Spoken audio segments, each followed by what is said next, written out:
മക്കളില്ലാത്ത ആളോട്, അതായത് മക്കളില്ലാത്ത സമയത്ത് നമുക്ക് ഒരുപാട് സ്ത്രീകൾ മക്കളില്ലാത്തതിൻ്റെ പേരിൽ ഇങ്ങനെ പല ഫംഗ്ഷനിലും എന്ത് ചെയ്യില്ല, പോവില്ല. പല ആളുകളിൽ നിന്നും പല ആഗ്രഹങ്ങളൊക്കെ ഉണ്ടാവും, പലതും പങ്കെടുക്കണം, ഫുഡ് കഴിക്കണം ഒക്കെ ഉണ്ടാവും. പക്ഷേ ഈ ഒരു ചോദ്യം, എനിക്ക് മക്കൾ അയക്കുമോ എന്നുള്ള ചോദിച്ചാൽ, ഇനി അല്ലെങ്കിൽ മറ്റുള്ളവരെ നോക്കുന്ന സമയത്ത് ഇപ്പം എന്തെങ്കിലും ചോദിക്കുള്ളൂ എന്ന് വിചാരിച്ചിട്ട് ആ ഭാവങ്ങളോ അല്ലെങ്കിൽ എന്തെങ്കിലും കുത്തുവാക്ക് കേൾക്കേണ്ടി വരുമെന്ന് ഞങ്ങൾക്ക് വിചാരിച്ചിട്ട് നമ്മൾ എന്ത് ചെയ്യും, പല പാർട്ടികളെ നമ്മൾ പോകില്ല എന്നുള്ളതാണ്.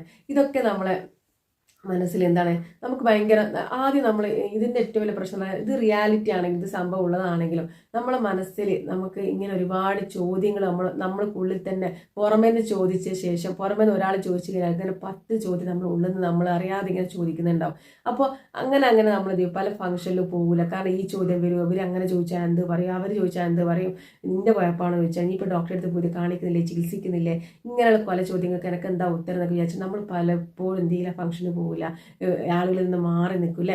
ഇതൊക്കെ നമുക്ക് വരുന്നത്, ഇതൊക്കെ നമ്മളെ മനസ്സാദ്യം നമ്മളെ അക്സെപ്റ്റ് ചെയ്യാത്തത് കൊണ്ടാണ്. നമുക്ക് നമ്മളെ കൂടെ നിന്ന് കഴിഞ്ഞാൽ ഇതൊക്കെ നമുക്ക് ഈസി ആയിട്ട് കൈകാര്യം ചെയ്യാവുന്ന ഒരു പ്രശ്നമേ ഉള്ളൂ എന്നുള്ളതാണ്.